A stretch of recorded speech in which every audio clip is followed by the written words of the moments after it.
our turnout is a little bit lighter than usual, and it looks like I'm to blame.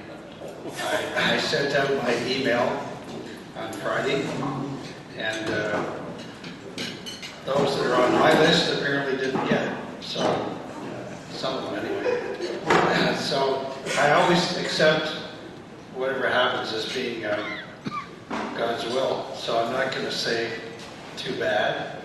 I am so thankful for this chance to get together, especially for a chance to hear Steve today. So before we call Steve up, there are desserts there. If you haven't got one, would you please trot over and get one. And then we're going to have Scott come up and introduce Steve. And again, I appreciate you being here today. It's a beautiful day to be outside. It's a wonderful day to be here for lunch. So thanks again. I'm going to ask Scott to come up, if you would.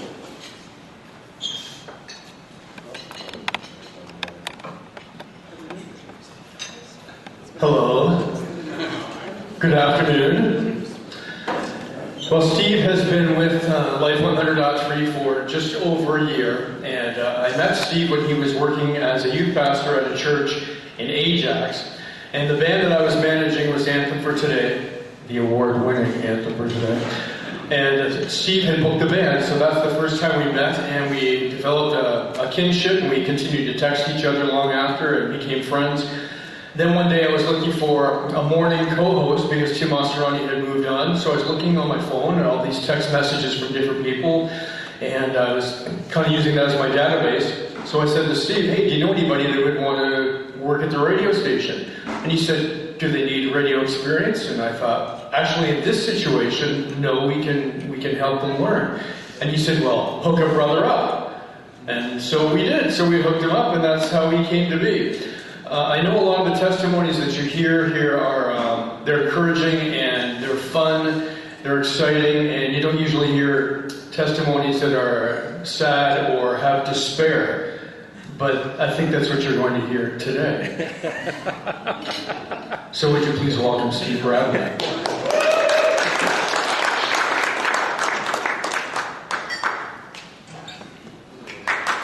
Well, that sounded sad. All right. Thank you for having me. I'm excited to be at Life 100.3. And one of the things I love doing at Life 100.3 is I love giving things away, and I love giving Scott's things away. So, if you look behind your chair and you have a business card behind your chair, or if you had one and you already picked it up, you may come up and claim your prize. Yeah, you found it?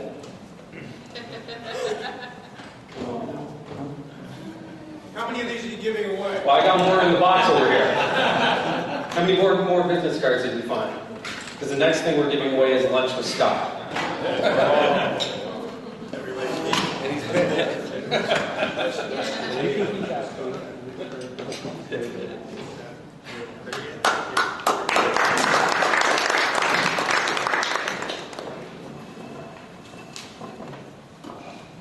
Well, it's exciting again to be here with you. I'd love to show you my family. I got a beautiful family. There's my wife, Jenny, to my left, and I got 4 beautiful kids, Leah, Chase, Reed, and Isabel. And God has blessed me with just a tremendous family. And I didn't grow up in a Christian family. I grew up in a non-Christian home. And I'm going to share with you about how I came to Christ today and what the journey was like getting there. But before I get there, I want to share with you one more tribe. So this is my church tribe. This is my youth group where I came from, a Christian Life Center, youth pastor for 11 years. As Scott said, I was at Christian Life Center in Ajax. I was at Calvary Church in Aurelia for 5 years, and at Bradford Community Church for a year. So it's been exciting, this journey. But I always haven't been, it took a while to get here. It took a while to get to where I was. You can flip that. And it is awfully weird seeing yourself on a billboard. The first time I seen myself on the billboard, it was absolutely shocking. It was very weird, but it took a while to get where I am today, and that's what I want to share with you. It was only by the grace of God that I got to this point. By the time I had gotten married, I had moved 18 times. And my mom had done her best to be able to keep us in one area, so we went to only a couple public schools and one high school. But she worked extremely hard to keep us where we were. But this house here is in Bellure, and this is probably the hardest move we had, because we actually had the sheriff come to our house and remove us, and because we couldn't pay the rent. I don't know if you guys knew, I had no idea there were sheriffs. Do you guys know that? I thought that was just on TV. I thought that was just an American thing. But this is where we lost everything in this home, and we ended up in a small, if you can show the next slide, Jen. We ended up in this building, in the basement of this building.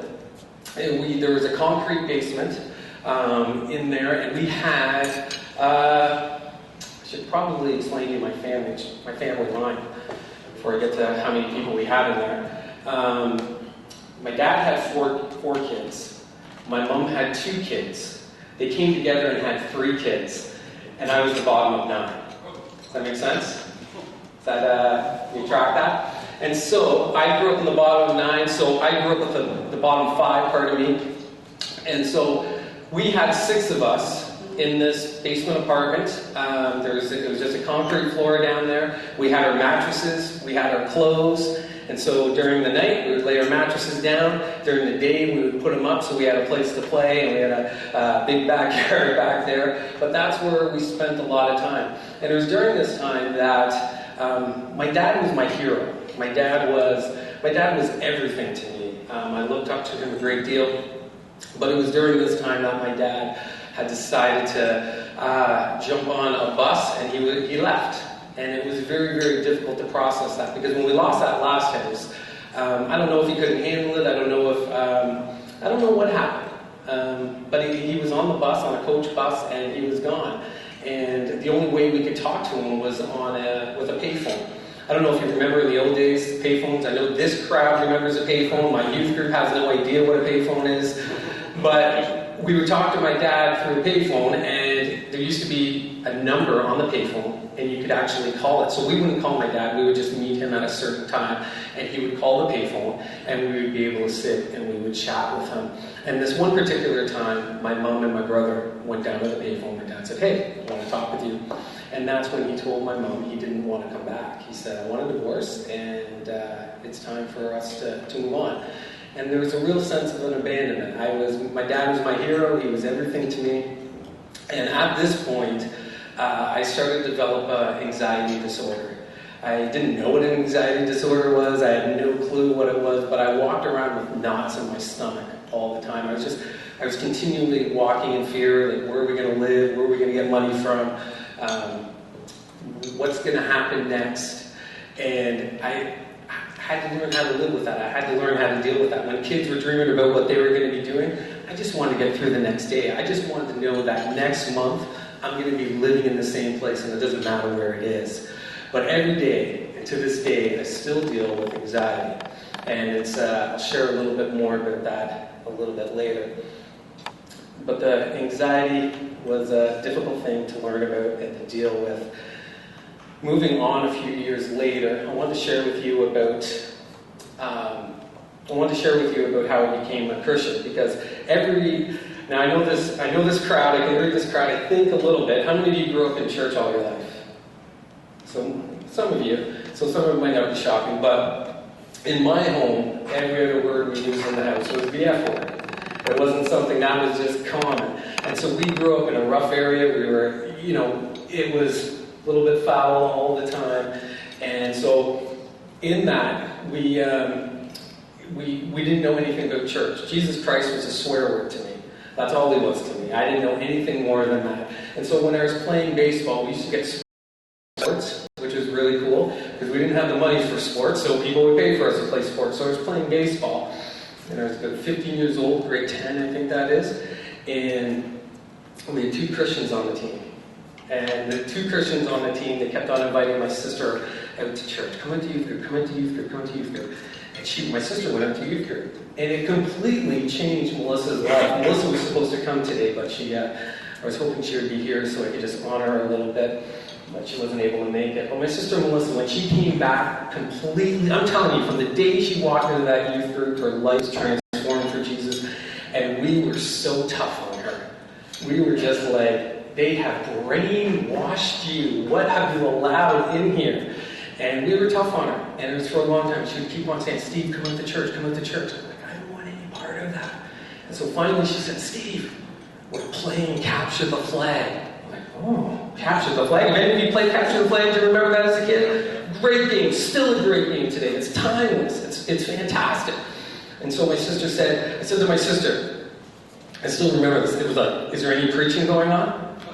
And she goes, no preaching. I said, Melissa, if there is any preaching going on there, now remember the house I was in, I will kick your butt, and that was polite, I will kick your butt from one end of this house to the other.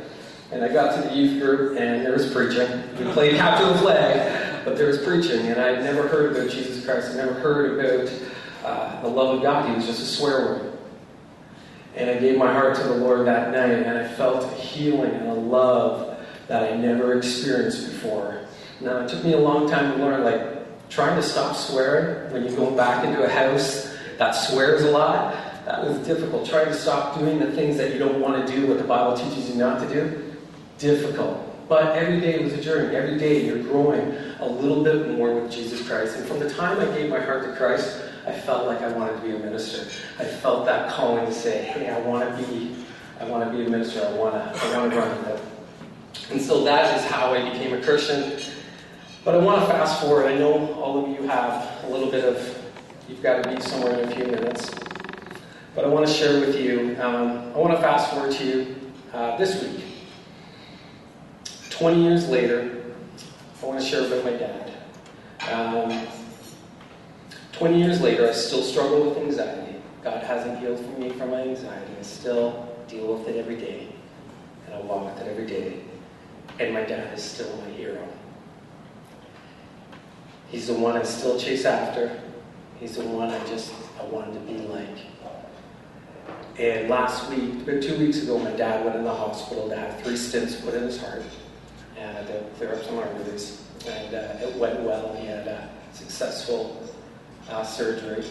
But when he came back, I believe what happened was he got pneumonia and had to go back into the hospital, and he didn't recover from it. And so last Thursday, I got. Do we got a picture of my dad? Yeah, out there. I got 3 hours with my dad last Thursday night, uninterrupted time with him. And he was clear of mind. He was funny as anything. And we just talked. And for the first time, he acknowledged some of the things that we went through. He acknowledged some of the things that he made mistakes in. And we took time to pray together. And it was 3 hours that I know God gave to me. And it was very peaceful. I don't know how to explain it. My life has been very, very, very chaotic. I haven't had a lot of rest because of my anxiety. My mind always moves, my stomach is always in knots. And this was very peaceful.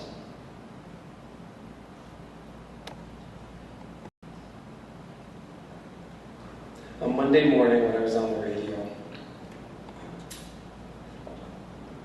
I got a text message from his sister saying that Dad had died.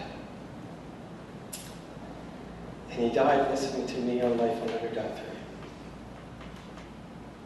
He died hearing his son's voice.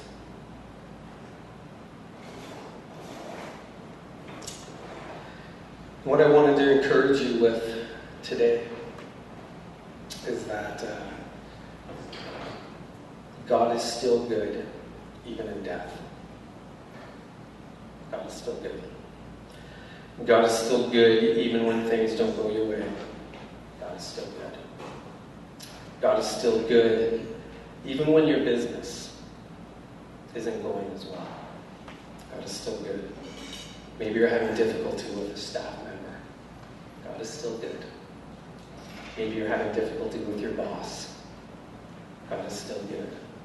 Maybe you're having a difficult time finding out what your purpose is here. Some of you are retired. Maybe you're trying to find what is your purpose now that you're retired. And God is still good, even in the frustration of not knowing what the next stage is for you. God is still good.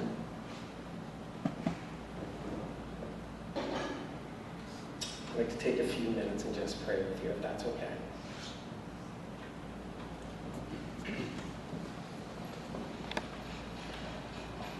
Heavenly Father, Lord, I want to thank you for every person that is here. I want to thank you for our lives. I want to thank you for the purpose that you have for each and every one of us. And for those who may be struggling to know that you are still good in the storm, that you are still good in difficult times, I pray that you would show them today, right now, that you are still good. You are good in the anxiety. You are good even if we don't know where our next paycheck is going to come from. You are still good. Even if we just have a mattress to lie on, you are still good. And I pray a peace over every person in this room. I pray that their minds would stop racing, that they would find that the joy of the Lord is their salvation, that the joy of the Lord is their strength. And today you bring peace.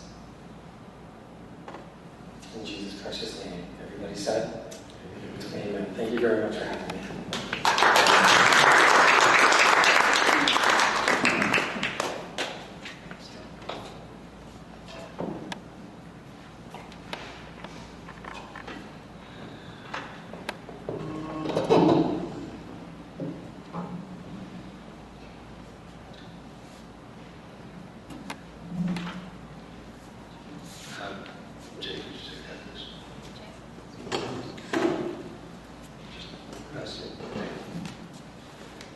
This has been a bit of a difficult day for sure for Steve. But you know the greatest thing I'm getting from today? The best proof of God, best proof, is a changed life. He's my brother. My younger brother. But being brought up in a Christian home doesn't make you better. So I want to thank Steve for being faithful to his commitment in coming. And I was really touched by your story. If you're here today and you think you've got something very unique in your life that only God can handle, it's very possible. But it's better if somebody prays with you. So my encouragement, based on what Steve has said, find somebody that you can share that with, that you can trust. And for that, you'll be brought not only closer to the Lord, but you'll have a friend and a brother or a sister that you can feel the grace of God with. So thank you for being here today.